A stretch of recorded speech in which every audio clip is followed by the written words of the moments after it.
లోకేష్ ఉత్తరాంధ్రలో శంకరరావు అంటూ కూడా పర్యటిస్తూ ఉన్నారు. నిన్న భీమిలిలో మాట్లాడుతూ లోకల్ ఎమ్మెల్యే మీద అదేవిధంగా ముఖ్యమంత్రి మీద ఘాటు వ్యాఖ్యలు చేశారు. దాని కౌంటర్గా కూడా ఈరోజు మాట్లాడడానికి ఉన్నారు. సార్ ఏం చెప్తారు సార్ దీనికి సంబంధించి? లోకేష్ సంబంధించి మీరు చొక్కాలు మడత పెడితే మేము కుర్చీలు మడత పెడతాం అని చెప్తా ఉన్నాడు. ఏం చెప్తారు దానికి సంబంధించి? ప్రజలు ఆల్రెడీ 2019లో ఆయన కుర్చీ మడత పెట్టేస్తారో నాంద అయింది. ఇంకా మడత పెట్టడానికి ఏం లేదు ఆయన దగ్గర. ఆయన భీమిలిలో సభ కూడా అట్టర్ ఫ్లాప్ అయింది. ఎవరో ఒక్కళ్ళు కూడా రాలేదు.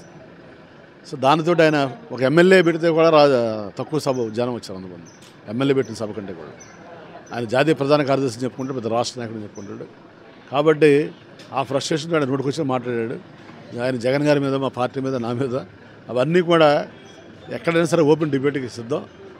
తప్పనిసరిగా మరి నేను 15 సంవత్సరాల నుంచి రాజకీయాలు ఉన్నాను. ఒక గజ స్థలం కబ్జా చేయడం కానీ ఎవరి దగ్గర రూపాయి తీసుకున్నట్టు చూపిస్తే దేనికైనా సిద్ధం. రెండోది, కాపుల ఆత్మగౌరవం దెబ్బతినే విధంగా మాట్లాడుతున్నాడు. మన పవన్ కళ్యాణ్ విషయంలో కూడా అదే మాట్లాడాడు. పవన్ కళ్యాణ్కి ముఖ్యమంత్రి ఇస్తారంటే పవన్ కళ్యాణ్కి పవన్ కళ్యాణ్ ముఖ్యమంత్రి అన్న లెవెల్లో మాట్లాడాడు. డిప్యూటీ సీఎం మా పాలిట్ బ్యూరో డిసైడ్ చేస్తుంది. కాబట్టి కాపు సోదరులు కూడా ఇవన్నీ ఆలోచించుకోవాలని విజ్ఞప్తి చేస్తారు. ముఖ్యంగా ఎలా ఉండబోతుంది సార్? 24కి సంబంధించి 175 టార్గెట్ అంటున్నారు. ఎలా ఉండబోతుంది సార్? రియాలిటీగా అది పాసిబిలిటీ అవుతుందా సార్? వారు వన్ సైడ్ సీట్లు ఎన్నో వస్తారని చెప్పాలి, కానీ జగన్ గారు ముఖ్యమంత్రి కూడా తథ్యం. ఈ మధ్యన సర్వేలన్నీ కూడా భీమిలి నియోజకవర్గం సంబంధించి జనసేన టీడీపీ కూటమి వైపే ఉన్నాయి. ఏం చెప్తారు దానికి సంబంధించి? ఏ సర్వే చెప్పారు? రమ్మను, నేను సర్వే చేయించాను. వాళ్ళకి అసలు మాకు కంపారిజన్ లేదు. ఓకే, చూస్తారు.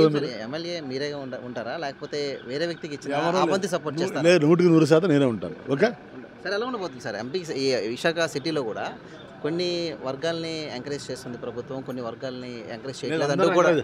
అందరిని ఎంకరేజ్ చేస్తున్నాం, అందరిని వాళ్ళకి వెళ్ళలేదు. ఓకే.